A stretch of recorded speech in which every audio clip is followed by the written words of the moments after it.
ఉన్నదన్నమాట. అంటే వారిలో యథార్థత లేదు. దేవుని స్తోత్రం చెబుదామండి. అందరు చెప్తాం. ఇటు కూర్చో, ఇలా కూర్చో, చెప్పు, దేవుని స్తుతించు, దేవుని స్తోత్రం. హల్లెలూయా. ప్రియులారా, వారికి యథార్థ లేదని అక్కడ వారికి వాక్య భాగం ద్వారా కనబడుచున్నది. ఈరోజు ఆ వాక్యాన్ని బట్టి వారి దేశంలో ఉన్నవన్నీ కూడా నాశనం అయిపోతున్నాయి. వారి ఇంటిలో ఉన్నవన్నీ కూడా నాశనం అయిపోతున్నాయి.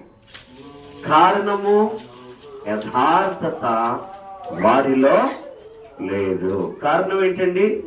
వారిలో యథార్థత లేదని వాక్య భాగము స్పష్టంగా తెలియచేయబడుతున్నది. దేవుని స్తోత్రం చెబుదామండి. అలా చెప్తా. హల్లెలూయా. ప్రియులారా, ఈ రోజు దేవుని యొక్క వాక్యము యథార్థత ఏంటండి? ఈరోజు పాఠం ఏంటండి? దేవుని యొక్క వాక్యము యథార్థత అనే వాక్యం మీద మనము ముందుకి సాగిపోదాము. 84వ కీర్తనలు, 84వ కీర్తన 11వ శరణాన్ని మనము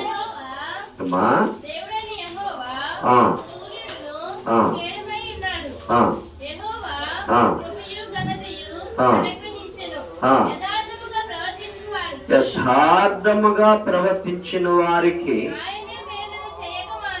ఆయన ఏ మేలును చేయక మానడు. ముందు మనం చదువుకున్నాం, మరోసారి చదువుతారు అదే భాగాన్ని. దేవుడైన యెహోవా సూర్యుడును కేడుమునై ఉన్నాడు. యెహోవా కృపయు ఘనతయు. ఇక్కడ చూడండి, ఆయన యెహోవా మహాగణుడైన సూర్యుడై ఉన్నాడంట. అంటే మన జీవితాలకు వెలుగై ఉన్నాడు. మన జీవితాలకు ఆయన వెలుగై ఉన్నాడు. ఆయన కృప, ఆయన ఘనత మన జీవితంలో మెండిగా అనుగ్రహిస్తాం. మనము ఈ లోకంలో ఎవరో మెచ్చుకుంటే ఘనత రాదండి. ఎవరో అబ్బా నువ్వు గొప్పదానివి, నువ్వు గొప్పవాడివి, అబ్బా నువ్వు చాలా ఇదిగా ఉన్నావని ఘనపరిస్తే మనకి కూడా ఘనత రాదు. దేవుని స్తోత్రం చెప్తామండి. హల్లెలూయా. ఈ వాక్యంలో యథార్థత అనే మాటలో మనం జీవించుకున్నట్లయితే యథార్థముగా ప్రవర్తించు వారికి, అబ్బా ఎంత చక్కని మాట రాయబడి ఉన్నదో. యథార్థముగా ప్రవర్తించిన వారికి ఆయన ఏ మేలును చేయక మానడు. దేవుని స్తోత్రం చెప్తామండి. ఎవరికి మేలు అనేది కూడా మనం ఆలోచన చేసుకోవాలి. ఎవరికి మేలులని మనం ఆలోచన చేసుకున్నట్లయితే యథార్థముగా ప్రవర్తించు వారికి, దేవుని స్తోత్రం చెప్తామండి, యథార్థముగా ప్రవర్తించు వారికి ఆయన ఏ మేలు చేయక మానడు అన్నమాట. మనం యథార్థంగా ప్రవర్తిస్తున్నామా? మన భర్త ఎడలే మనం యథార్థముగా ప్రవర్తించలేకపోతున్నాము. మన భార్య పట్లే యథార్థముగా ప్రవర్తించలేకపోతున్నాం. లేదా మన తల్లిదండ్రుల ఎదుటే మనం యథార్థముగా ప్రవర్తించలేకపోతున్నాము. లేదా మన యొక్క ఆలోచన చేసుకున్నట్లయితే మన సంఘము ఎదుటే యథార్థముగా ప్రవర్తించడం లేదు. దేవుని స్తోత్రం చెప్తామండి. హల్లెలూయా. యథార్థముగా ప్రవర్తించు వారికి ఏ మేలుయు చేయక మాననంటున్నారు ప్రభులు వారు. కాబట్టి నువ్వు ఏం చేయాలి? యథార్థంగా ప్రవర్తించాలి. నువ్వు యథార్థంగా ప్రవర్తిస్తే ఆయన కృప, ఆయన ఘనత నీకు తోడుగానే ఉంటుందన్నమాట. దేవుని స్తోత్రం. హల్లెలూయా. అందుకనే దేవుని యొక్క ఈ మాటను చూసుకున్నట్లయితే మనం అనుకుంటున్నాం, నేను చెప్పిందే మంచిది అనుకుంటున్నాం, నేను ప్రవర్తించినదే మంచిది అని అనుకుంటున్నాము. కానీ అది తప్పండి, అది తప్పు. చూడండి, నీ క్రియను బట్టే ఒక మాట తెలియచేయబడుతుంది. జకరియా రాసిన గ్రంథంలో మత్తయి సువార్త ముందు ఉంటుంది, మలాకి ముందు ఉంటుంది. జకరియా రాసిన గ్రంథములో మొదటి అధ్యాయము 6వ వచనము. మొదటి అధ్యాయము, అయినను నా సేవకులైన ప్రవక్తలకు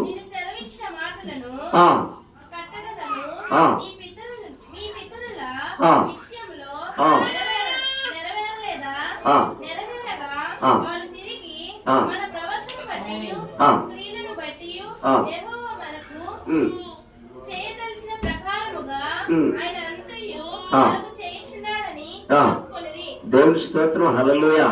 ఎలాగండి? ఇది ఎప్పుడు మాట అండి? ద పీరియడ్ ఆఫ్ జకరియా టైంలో ఈ మాట దేవుని ద్వారా, ఈ ప్రవక్త ద్వారా పలికిన మాట అన్నమాట. అయా యాజకులైన మీరు, సేవకులారా, సేవకుని యొక్క బిడ్డల్లారా, విశ్వాసులారా, మీరు మీ క్రియలను బట్టి, మీ ప్రవర్తన బట్టి, మీ నడకను బట్టి, మీ ఆలోచన బట్టి, మీ సిద్ధాంతాలను బట్టి దేవుని యందు మంచిగా ప్రవర్తిస్తే ఆయన ఏ మేలు చేయకుండా ఉన్నాడని జకరియా ప్రవక్తతో స్పష్టంగా మాట్లాడిన రీతి మనకి ఇక్కడ కనపడుతుంది. యథార్థత అంటే మన క్రియల్లో ఏముండాలి? యథార్థత ఉండాలి.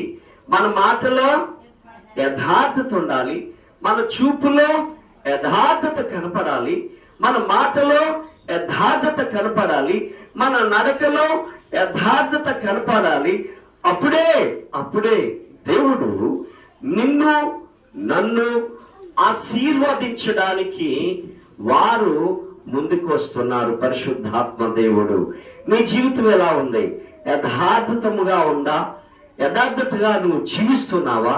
నువ్వు ప్రవర్తిస్తున్నావా? నడుస్తున్నావా? నీకు నీవే ఆలోచన చేసుకోవాలని ప్రభు పేరట నేను మీకు మనవి చేయుచున్నానన్నమాట. అందుకనే అంటున్నాడు, 2వ దినవృత్తాంత గ్రంథములో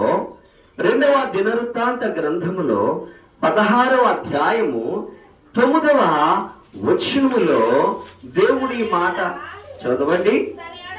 తన ఎడల యథార్థ హృదయము గల వారిని బలపరచుటకై యెహోవా కను దృష్టి లోకమంతటా సంచారము చేయుచున్నది. దేవుని స్తోత్రం. అందరూ చెబుదాం, దేవుని స్తోత్రం. చెప్పండి హల్లెలూయా, చెప్పండి హల్లెలూయా. ప్రియులారా, ఎంత చక్కని మాట మనకి కనపడ్డాదో. ఆనాటి కాలంలో జకరియా టైం చూసాం, కీర్తనకారుడు టైంలో చూస్తున్నాం. దినవృత్తాంత గ్రంథములు ఆ టైంలో మనం చూస్తున్నట్లయితే తన ఎడల యథార్థ హృదయము గలవారిని, ఎవరి ఎడల?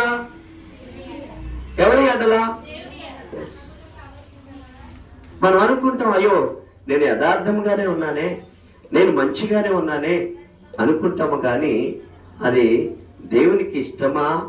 నీ జీవితము, నీ యథార్థత, నీ ప్రవర్తన, నీ నడక, నీ చూపు, నీ ఆలోచన విధానాలన్నీ కూడా దేవుని దగ్గర యథార్థముగా ఉన్నాయా లేదా అనేది మనము పరిశీలన చేసుకున్నట్లయితే, వారి యొక్క కనుదృష్టిలోనికి ఎవరైతే యథార్థముగా ఉంటున్నారో ఆయన అంటున్నాడు కదా, తన ఎడల యథార్థ హృదయము గల వారిని బలపరచడానికంట. దేవుని స్తోత్రం చెప్తామండి.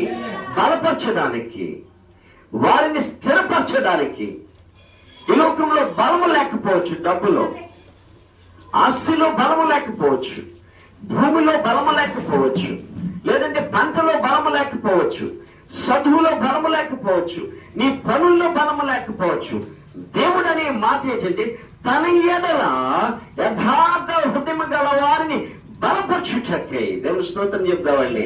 నిన్ను బలపరచడని, నువ్వు చాలా బలహీనతలో ఉన్నావు, ఏదో విధానంలో, జ్వరములో గాని ఏదో బలహీనతలో ఉన్నా నువ్వు ఎక్కువగా అయ్యా నేను బలహీనత పడిపోయిన ప్రభా, నన్ను చూసేవారు ఎవరు లేరు తండ్రి, నన్ను ఆదరించేవారు లేరు, నన్ను చూసేవారు లేరు, ఆదరించేవారు లేరని అనుకున్నట్లయితే దేవుడు అంటున్నాడు కదా, తన ఎడల యథార్థ హృదయం గలవారిని బలపరచుటకే యెహోవా కను దృష్టి ఎవరి మీద ఉందండి? లోకమంతటా సంచారము చేయుచున్నది. దేవుడు స్తోత్రం చెబుదామండి. ఈ లోకములో యథార్థవంతులు ఎక్కడున్నారు? యథార్థ పరులు ఎవరున్నారు? యథార్థముగా జీవించేవారు ఎక్కడెక్కడ ఉంటున్నారని దేవుని యొక్క కను దృష్టి వారిని వెతకడానికి ప్రయత్నము చేస్తూ ఉన్నదట. దేవుని స్తోత్రం, హల్లెలూయా. ఆ కను దృష్టిలో నీవున్నావా? ఆ కను దృష్టిలో నీ జీవితం ఉన్నదా? ఆ కను దృష్టిలో నీ ఆలోచన ఉన్నదా? ఆయన కను దృష్టిలో నీ యొక్క ప్రవర్తన ఉన్నదా? ఆయన కను దృష్టిలో నీ క్రియలు కనపడుతున్నాయా? ఆయన కను దృష్టిలో నీ యథార్థత కనపడినట్లయితే దేవుడే నిన్ను బలపరుస్తాడు. దేవుని స్తోత్రం చెప్తామండి. హల్లెలూయా చెప్తాడు. హల్లెలూయా, హల్లెలూయా. అందుకే నేను అంటున్నాను కదా, 49వ కీర్తన 14వ శరణాన్ని మనం చూసుకున్నట్లయితే 49వ కీర్తనలు 14వ శరణము చూసుకున్నట్లయితే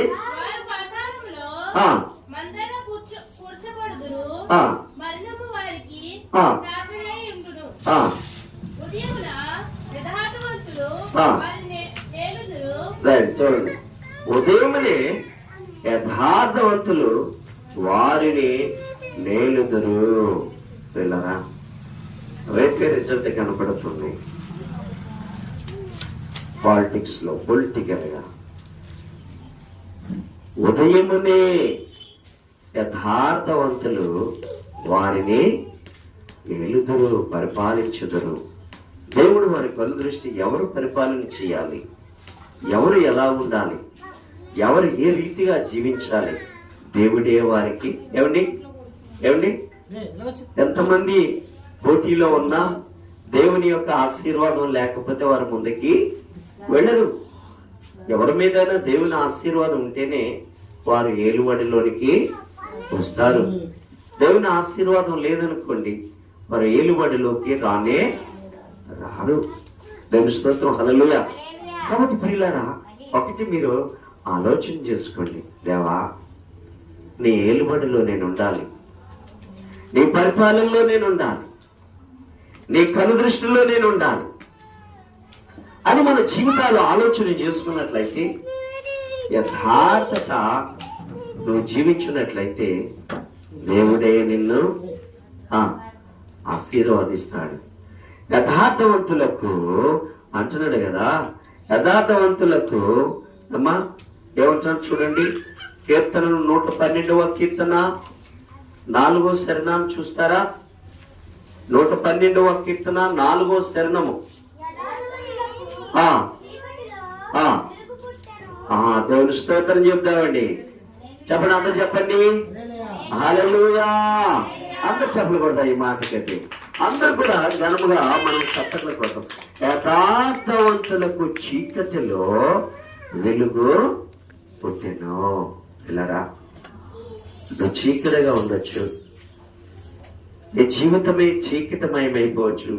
అయ్యారు నా జీవితం ఇలాగే అయిపోయింది ఏంటండి, అయ్యగారు నేను ఎన్ని చేసినా నా పరిస్థితి ఇలా ఉంది ఏంటండి, అయ్యగారు నాకు వెలుతురే లేదు నా జీవితంలో, నా బిడ్డలు నన్ను చూడడం లేదు, నా భార్య నాతో ఉండడం లేదు, నా భర్త నాతో ఉండడం లేదు, నా బిడ్డలు వేరైపోయారు, నా ఇల్లే చీకటైపోయింది అని మనము చాలా సార్లు అనేక మంది తెలియపరచడము మీకు మాకు కూడా తెలియపరుస్తారయ్యా, నా ఇల్లు చీకటైపోయింది, ప్రార్థన చేయండి, నేను ఈ పనిలో నేను యథార్థంగా జీవించలేదు కాబట్టి నా జీవితం చీకటైపోయిందయ్యా అని అంటుంటుంటే దేవుని యొక్క వాక్యం అంటుంది, అమ్మా వాక్యము యథార్థవంతులకు చీకటిలో వెలుగు పుట్టును. పిల్లరా, ఒకవేళ ఇదే సమయంలో నీవు ఆ చీకటి పోవాలంటే, నీ జీవితంలో నుంచి చీకటి పోవాలంటే, నువ్వు వెలుతురులోనికి ప్రవేశించాలంటే, ఇప్పుడే ఒకవేళ ఆయన యొక్క రక్షణ లేకపోతే నీ జీవితంలో ఆయన వెలుగును కావాలనుకున్నట్లయితే, నీ జీవితంలో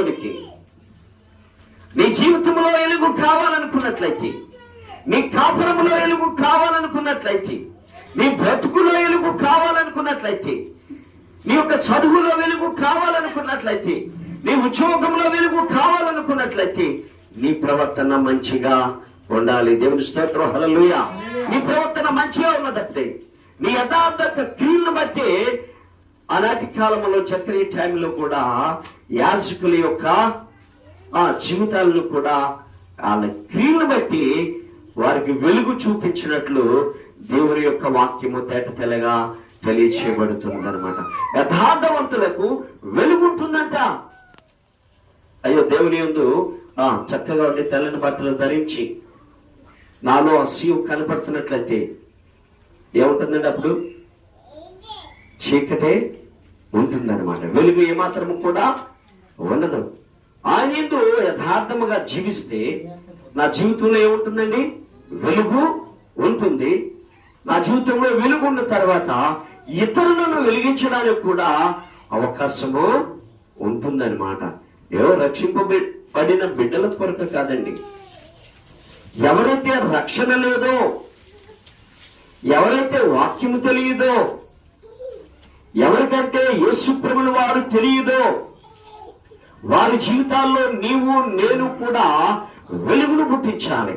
ఒకవేళ పనిలోకి వెళ్ళినప్పుడు రక్షణ లేని బిడ్డలు కనపడతారు, ఉద్యోగంలోనికి వెళ్ళినప్పుడు రక్షణ లేని బిడ్డలు కనపడతారు, లేదంటే ఏదన్నా పరిపాట్లో ఉన్నప్పుడు రక్షణ లేని బిడ్డలు కనపడతారు, చదువులోనికి వెళ్ళినప్పుడు యథార్థ వాళ్ళు రక్షణ లేని బిడ్డలు కనపడతారు.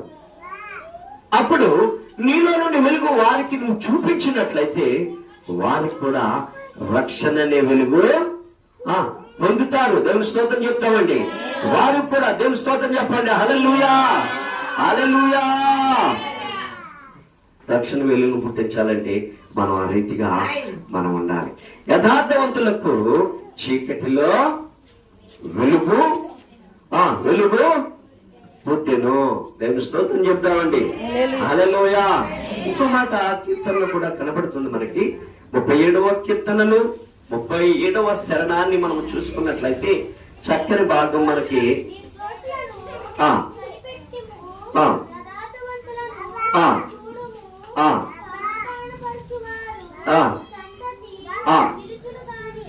చాలండి, చాలు. చెప్పండి, తర్వాత చదవండి.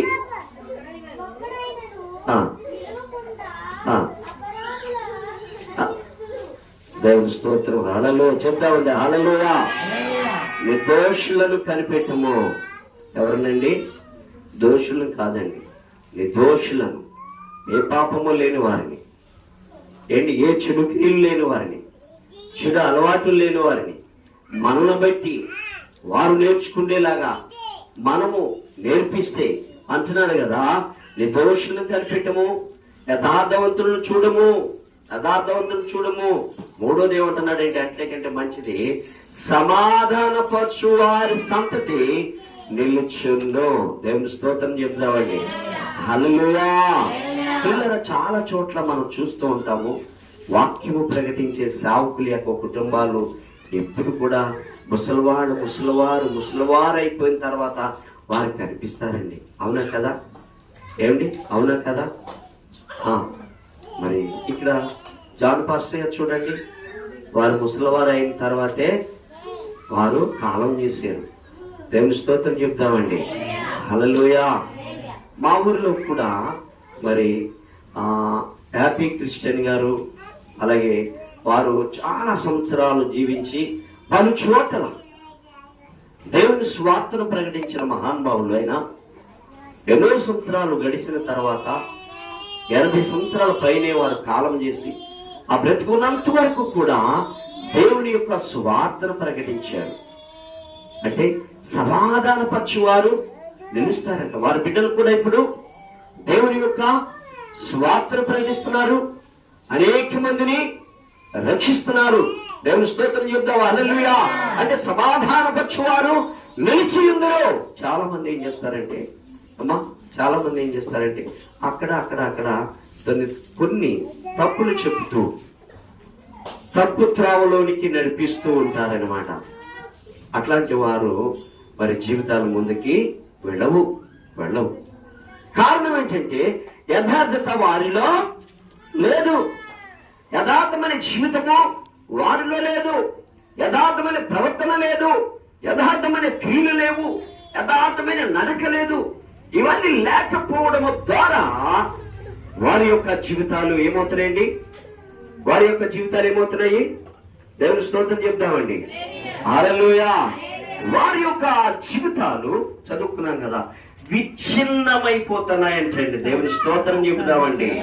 హల్లెలూయా. చెప్పండి, అందరూ చెప్తాం హల్లెలూయా. మా అత్తగారు మొత్తం అందరూ చెప్తాం హల్లెలూయా. ఈరోజు పాఠము యథార్థత. నీ జీవితం యథార్థముగా ఉందా? నీ ప్రవర్తన యథార్థముగా ఉందా? నీ నడక యథార్థముగా ఉందా? నీ చూపు యథార్థముగా ఉన్నదా? నీ ఆలోచన యథార్థముగా ఉన్నదా? నీ మనసు యథార్థముగా ఉన్నదా? ఒకసారి ఆలోచన చేసుకున్నట్లయితే యథార్థత. ఈరోజు యొక్క పాఠంలో మరో వాక్యాన్ని మనం చూసుకున్నట్లయితే అదే అధ్యాయంలో 18వ వచనం శరణాన్ని చదువుతాం.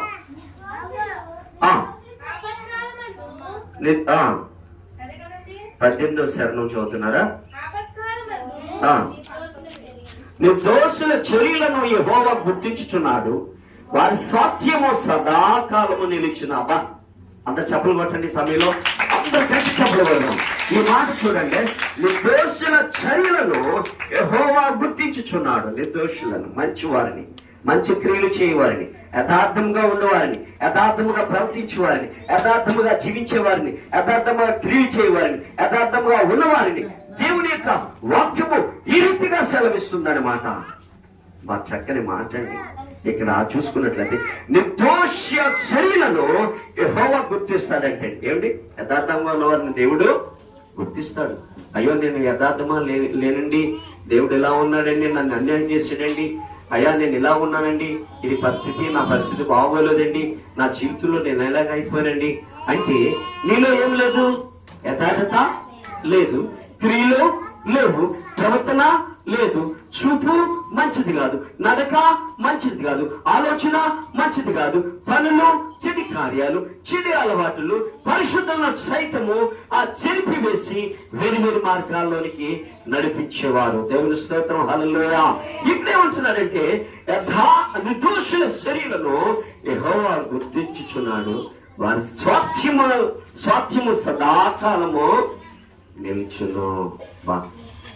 యథార్థవంతుల యొక్క ప్రవర్తన చూడండి. వారి కాలం యథార్థం. ఇక్కడ నిలిచి ఉంటారంట, పరలోకంలో కూడా నిలిచి ఉంటారని దేవుని యొక్క వాక్యము సెలవిస్తుంది. చూద్దామా, మరో మాట చూద్దామా. సామెతలు రాసిన గ్రంథము 2వ అధ్యాయము 21వ వచనములో కూడా యథార్థవంతులు దేశమందు నివసించెదరు, లోపము లేని వారు దానిలో నిలిచి ఉందరు. దేవుని స్తోత్రం. హల్లెలూయా. ఏమండి, ఏదైనా తప్పు చేసుకోనుకోండి, వారి ఎదుట నిలవలేరండి.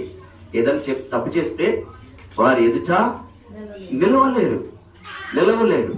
కాబట్టి ప్రియులారా, మనం ఆలోచన చేసుకున్నట్లయితే వాక్యం అంటుంది యథార్థవంతులు దేశమందు నివసించెదరు. ఎవరండి? ఎవరు నివసిస్తారండి? చెప్పండి. యథార్థవంతులు దేశమందు నివసిస్తారంట. ఎక్కడ ఉంటారు యథార్థవంతులు? పరలోకంలో కూడా నివసం చేయడానికి అవకాశము ఉంటుందన్నమాట. యథార్థవంతులు దేశంలో నివసించెదరు. మన దేశం ఏది? ఈ దేశము మంద కాదు, అవునా కదా? మీకా 2:10 చూడండి. మీకా రాసిన గ్రంథము 2:10 చూడండి. ఒకసారి చూద్దాం. మీకా 2:10. అమ్మా చూడండి, బాగా చదవండి. ఈ దేశము అక్కడ చేయండి. యథార్థవంతుల దేశముందు నివసించదు. యథార్థవంతుల దేశముందు నివసిస్తారు. ఎవరు? ఈ దేశము మీ విశ్రాంతి స్థలము కాదు. మనకి ఇది విశ్రాంతి స్థలము కాదు. ఎక్కడ విశ్రాంతి? ఏముంది అయ్యగారు, ఎన్నున్నా నాకు శాంతి లేదు, సమాధానం లేదు, విశ్రాంతి లేదు అంటాము. ఈ దేశం మనకి విశ్రాంతి స్థలము కాదు. యథార్థవంతులు దేశంలో నివసించదురు. ఎక్కడ? అక్కడ యథార్థవంతులు దేశంలో నివసించడానికి అవకాశం ఉంటుంది. ఇంకేముంటాడు? లోపము లేనివాడు ఏమంటున్నాడండి? అమ్మ ఇది చూద్దాం. దేవుని స్తోత్రం చెప్పండి. హల్లెలూయా, హల్లెలూయా. లోపము లేని వారు దానిలో నిలిచి ఉందరు. ఎవరు నిలిచి ఉంటారు చెప్పండి సార్? లోపం లేనివారు. నీలో లోపం ఉందా లేదో నీకు నీవు ఆలోచన చేసుకోండి. నేను అన్నట్లు కాదండి, నీకు నీవే ఆలోచన చేసుకొని నీలో లోపం ఉందా లేదా, నేను దేవుని సన్నిధికి వెళ్ళగలనా లేదా, దేవుని దేశంలో నివాసం చేయగలనా లేదా, ఆయన దగ్గర నేను విశ్రాంతి తీసుకుంటానా లేదా, నాలో ఏదైనా లోపం ఉంటే ప్రభా ఈ లోపంలో నుండి నన్ను తొలగించు. నా చూపులో లోపం ఉంది, ప్రవర్తనలో లోపం ఉంది, ఈ రకరకాల పనుల్లో లోపం ఉంది ప్రభా, వాటిలో నుండి నేను తొలగిపోతే నీ దగ్గర నేను శాంతి తీసుకోవడానికి, నీ దగ్గర నేను జీవించడానికి గొప్ప ధనిత ఉన్నదని దేవుని యొక్క వాక్యము సెలవిస్తుంది అన్నమాట. దేవుని స్తోత్రం చెప్తామండి. అదే సామెతలు రాసిన గ్రంథంలో కూడా ఒక మాట కనపడుతుంది. 10వ అధ్యాయము 29వ వచనంలో కూడా చక్కటి మాట మనకి అక్కడ కనపడుతుంది. చూద్దామా?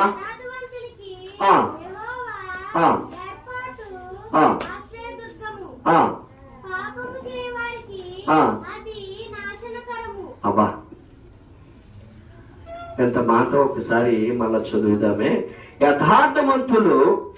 యథార్థవంతునికి యెహోవా ఏర్పాటు చేయు ఆశ్రయ దుర్గం అంటాడు. దుర్గం అంటే ఏంటండి? నా దుర్గమా, నా కోట అంటాం కదా.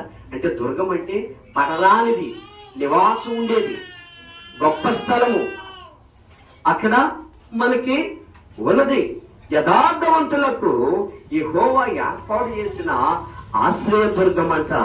రెండవది అక్కడ అంటున్నాడు కదా, పాపం చేయు వారికి అది నాశనకరం అంట. పాపం ఎవరైతే చేస్తారో అది నాశనకరంలోనికి ఉంటుంది. చూడండి 11 అది కూడా చూద్దాం. అందులో 11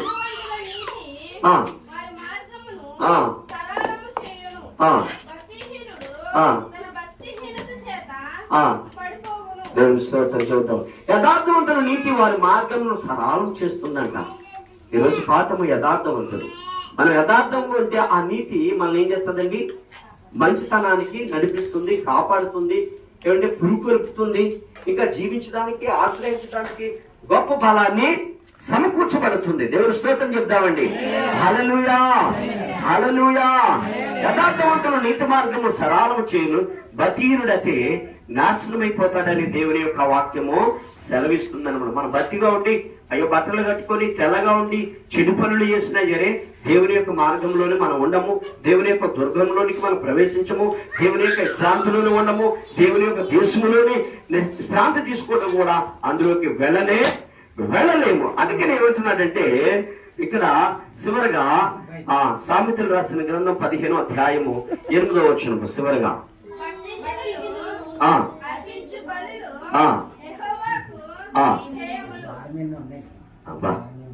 యథార్థవంతుల ప్రార్థన ఏమండి? భక్తిహీనులు చేసేదంటే ఏంటండి? ఏదైనా బట్టలు కట్టుకుంటున్నాము అంటే భక్తిహీనగా తల్లిదండ్రులు మాటలే వినకపోయినా అది చెడే. పెద్దవారి మాటలు వినకపోయినా, దేవుని సేవకుల మాటలు వినకపోయినా, మంచి చెప్తే వినకపోయినా అది యథార్థత లేనట్లే. ఇక్కడ ఉన్నాడు. యథార్థవంతుల ప్రార్థన ఆయనకు ఆనందకరం అండి, ఆనందకరం. దేవుని స్తోత్రం, హల్లెలూయా చెప్తాడు. ఇది చూడండి, వడగండ్లు వర్షం పడిన దేవుని యొక్క సన్నిధానంలో యథార్థత లేకపోతే మాత్రం మనకేమవుతుందండి? మన జీవితములో వెలుగు ఉండదు. కాబట్టి ప్రియులారా, ఉదయకాల సమయంలో మీకు తెలియజేసేది ఏంటంటే మన జీవితానికి యథార్థత ఉండాలి. మరి దేవుడు మనందరినీ కూడా దీవించి ఆశీర్వదించును గాక. దేవుని స్తోత్రం, హల్లెలూయా.